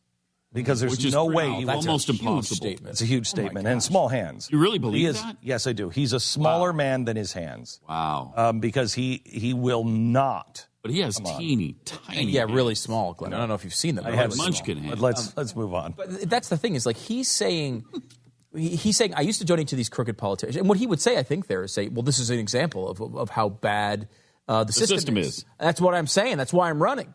Because the system's so bad, I could just buy people. I could just get them to do whatever I wanted. What has us believe that you won't do that now? That's what's amazing is he's not even saying he's changed. No. All he's saying is I now have a different job, and so I'm going to do things differently. I'm going to be on the receiving... He's not saying I am horrified by what I've done in the past participating in that crooked system. That's not his stance. His stance is I used to be a businessman. You had to be crooked. Now I'm not a businessman, so trust me. That is, what idiot would believe that? Many. I mean, it's incredible that anyone would ever believe anyone saying that. I know. But they do. I talked to a woman today, really nice, over the weekend, really nice woman from New Jersey. And she said, I've been praying that the Lord would send us a godly man to lead us. And I said, well, he did. I know how you feel about Cruz, but, Donald Trump is the guy who's going to get it done. Oh, my God. Oh, good God. All right. And she goes to church every day. She's in her 30s or 40s. Really nice, smart woman. She goes to church, prays the rosary, goes to church every day. And I said, and she said, I take my faith very seriously. And I said, okay, you're Catholic. Yes. Would you ever call the Eucharist your little cracker? She said, and she was very offended. She said, it's the body and blood of Christ. And I said, right, so you'd never call it a little cracker, right? She said, no. And I said, have you heard him call it the little cracker? What? Yeah, that's what he calls the Eucharist. I go to church sometime. I have my little wine and my little cracker. Mm-hmm. It didn't change anything. Yeah, but Trump. Yes, but Trump. Mm-hmm. Yeah, but we have to win. Wow. Now this, when you're confronted with an unexpected situation, maybe it's the aftermath of a hurricane, tornado, flood, or another disaster, are you going to turn to the government to help? What happens to you? Food preparation is freedom, and being prepared has never been so affordable. My Patriot Supply is now giving you a short-term 72-hour food supply for $10. That's 60% off the regular price. The place to start is a 72-hour kit. You got to have 3 days of food and water. Everybody says that. Department of Homeland Security, have a go bag. Everyone, for each person in the family, have a go bag. This is a go bag for $10, 60% off the regular price. Guarantee that you'll have food in any emergency for only $10. The 72-hour kit is the most versatile way to be prepared. Do it now. Call or go online at preparewithglenn.com. Limit 4 per caller. So you have a family of 4, you got it for $40. This is crazy. 1-800-200-9037, 1-800-200-9031, 1-800-200-9031, or just go to preparewithglenn.com. You're listening to the Glenn Beck Program. The Glenn Beck Program. I will beat my drum. I have made my choice. We will overcome. 'Cause we have won. Mercury.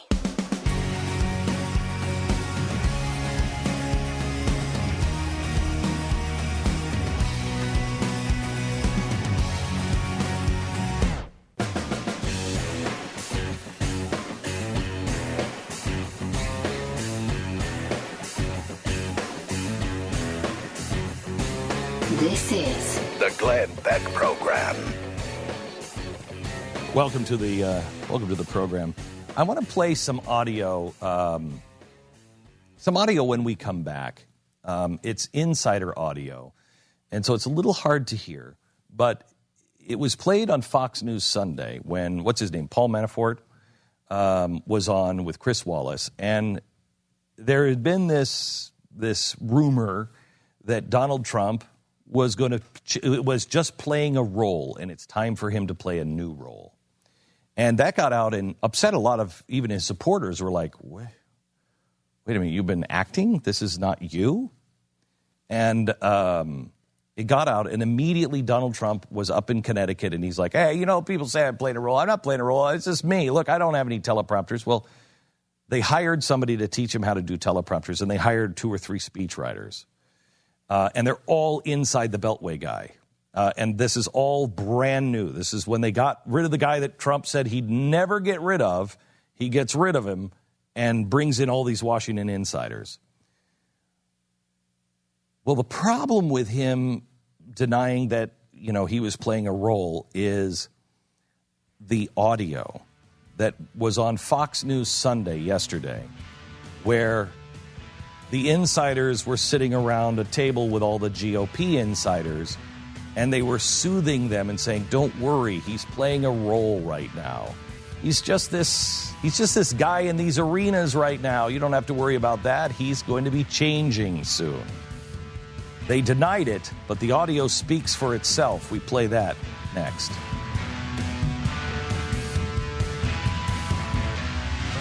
This is the Glenn Beck Program. Mercury.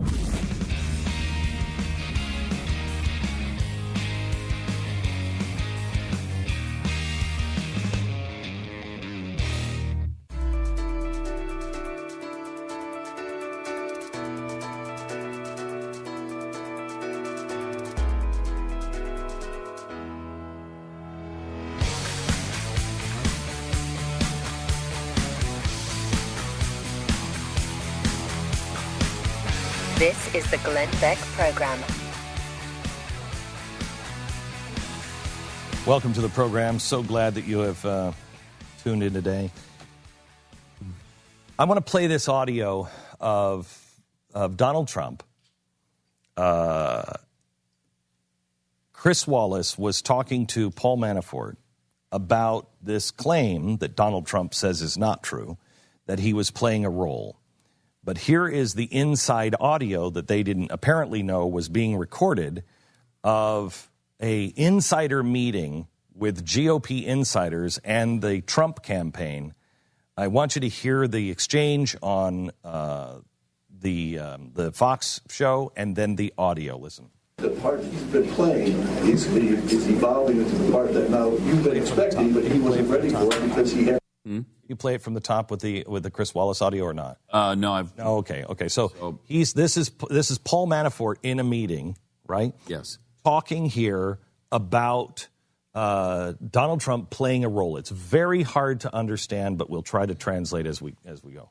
The part he's been playing is evolving into the part that now you've been expecting, but he wasn't ready for it because he had the first stage.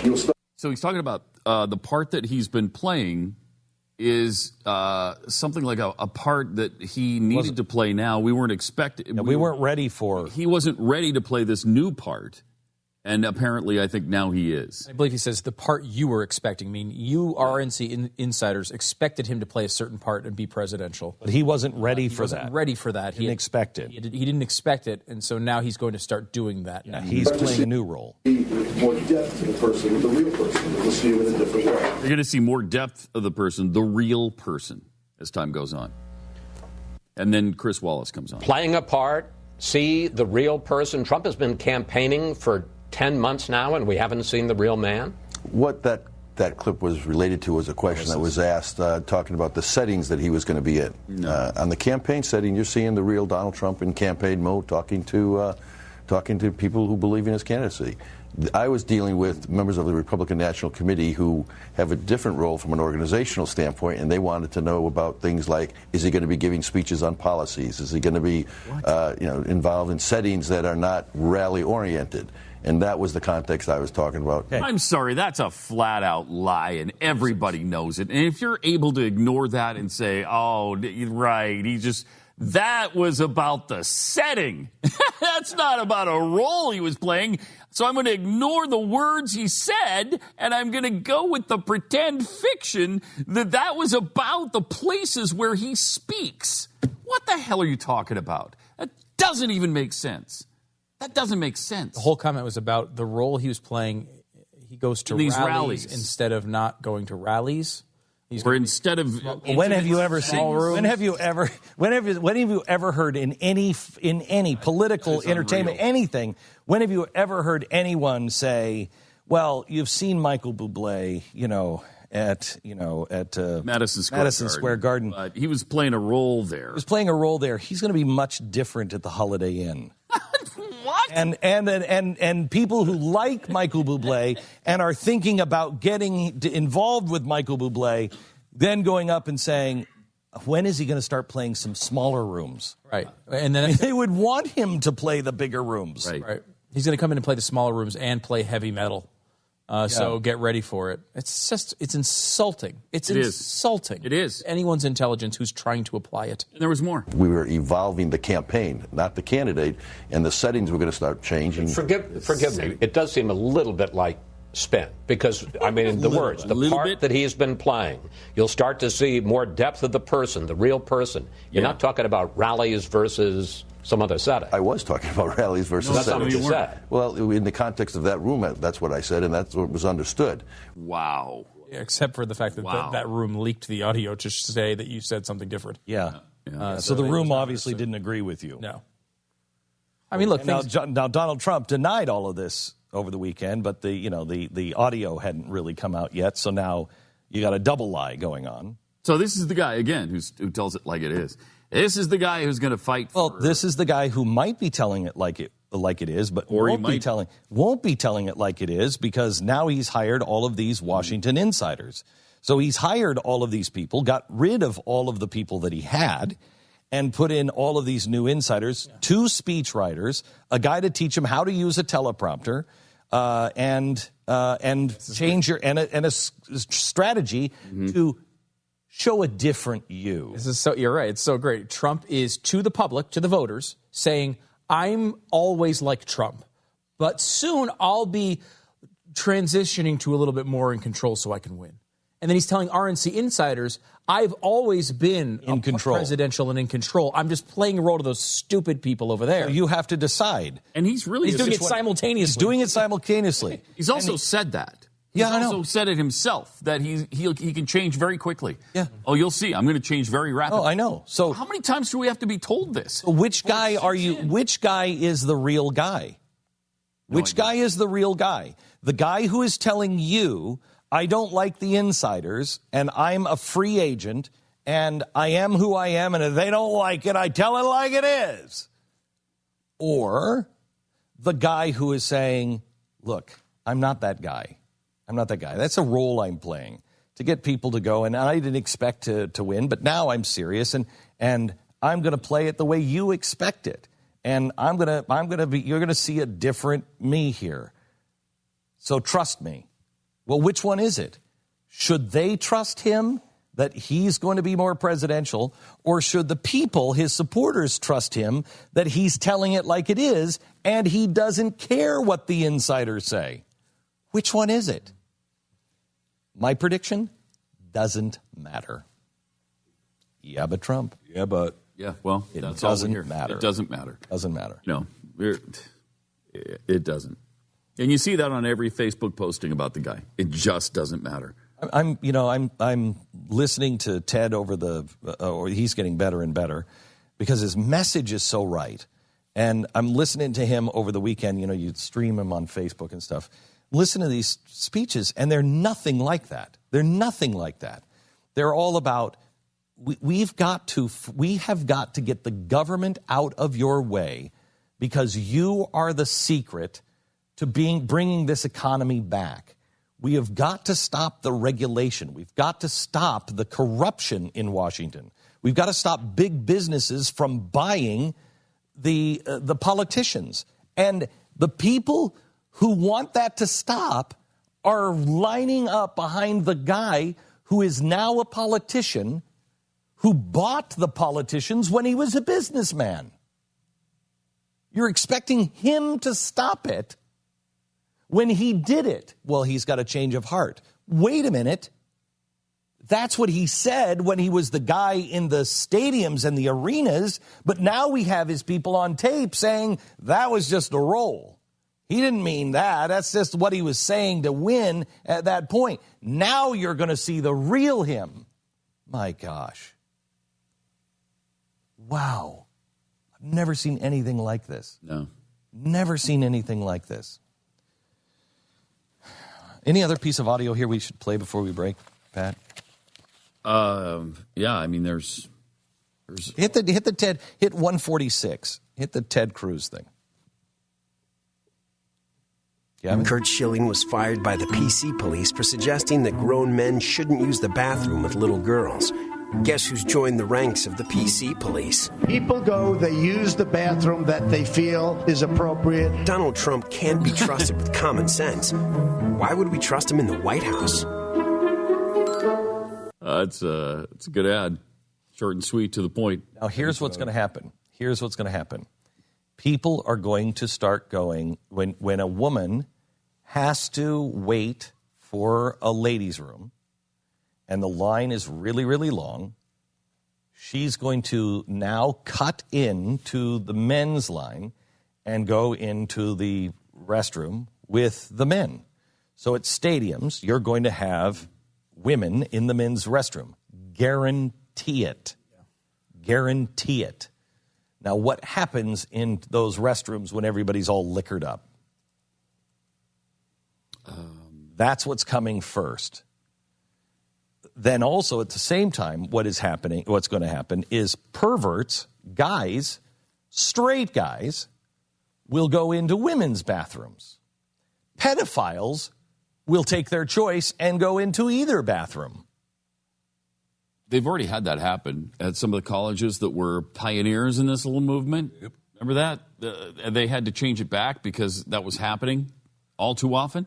And so they dropped the policy. And one of the universities actually only walked it back in that building because they're still trying to be compliant and fair-minded at the rest of the when Trump was first asked about this, he didn't have an answer for it. He was thinking about it on the fly. And as always. And he just gave this non-answer that appeared that he was for the ban, for keeping bathrooms the way they... Right, because he said, keep it the same. Then, I think, Ivana came... Or how did this work? He's changed it. First he was for it. Then he was against it. And I think Ivana talked to him. No, I can't keep track of it. Where does he stand now? He is for it again. He is for, not the ban, he is for transgender. My recollection of it, again, and if someone was telling it like it is, this conversation doesn't exist. Doesn't exist. Right? Does anyone have any idea where Ted Cruz stands on this issue? He's against it. He's against men in bathrooms with women. Yes. That's it, period. Do we have to have a conversation on where he stood yesterday? No. Is he changing it tomorrow? No. He's said the same thing, the same time, every time about this issue. I believe Trump started with, look, there's not a problem here. Don't worry about it. People will go whatever bathroom they want. There's not an issue there. They should be able to. And the North Carolina is feeling the pain of their bad decision. Right. Then his campaign came out and said, wait a minute, no, what we're saying is that local places should be able to make their own choices.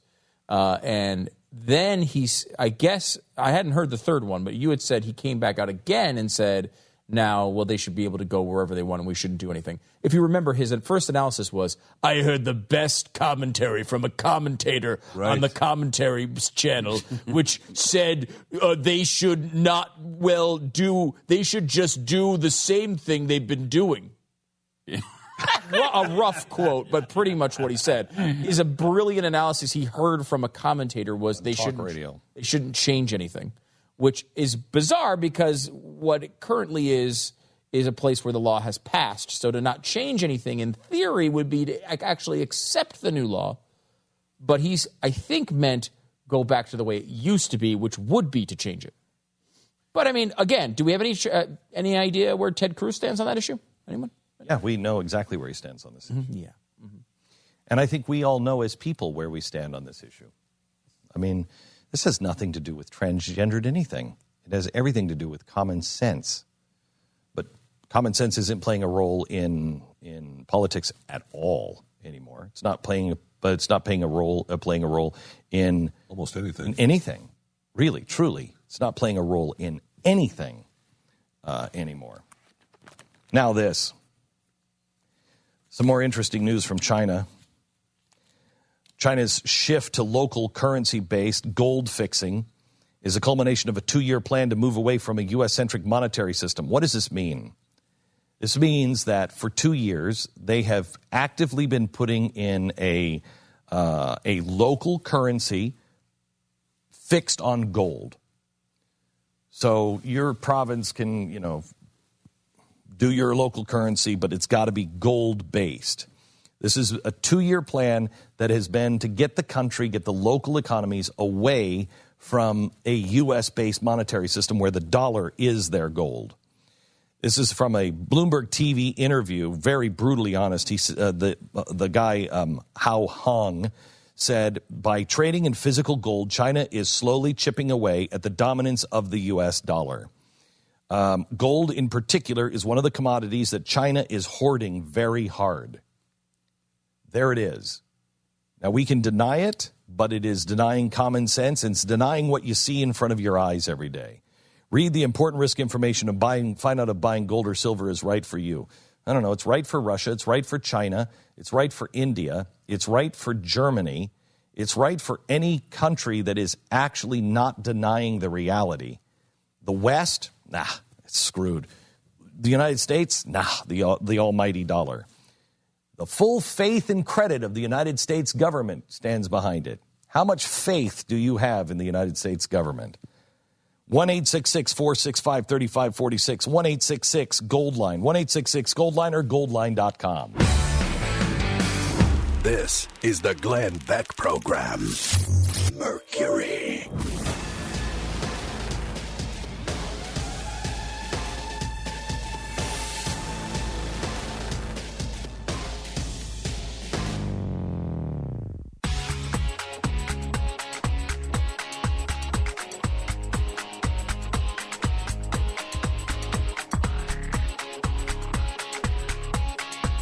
This is the Glenn Beck Program. Welcome to the program. So glad that you are. So glad that you're here. Here's Charles Koch on supporting Hillary. 128. All right, it's helpful. So is it possible another Clinton could be better than another Republican? It's the next time around? possible. It's possible. You couldn't see yourself supporting Hillary Clinton, could you? Well, we would have to believe her actions would be quite different than her rhetoric. Let me put it that way. Well, on some of the Republican candidates, we would, before we could support them, we'd have to believe their actions will be quite different than the rhetoric. No. I'm not surprised. Koch brothers are not conservative.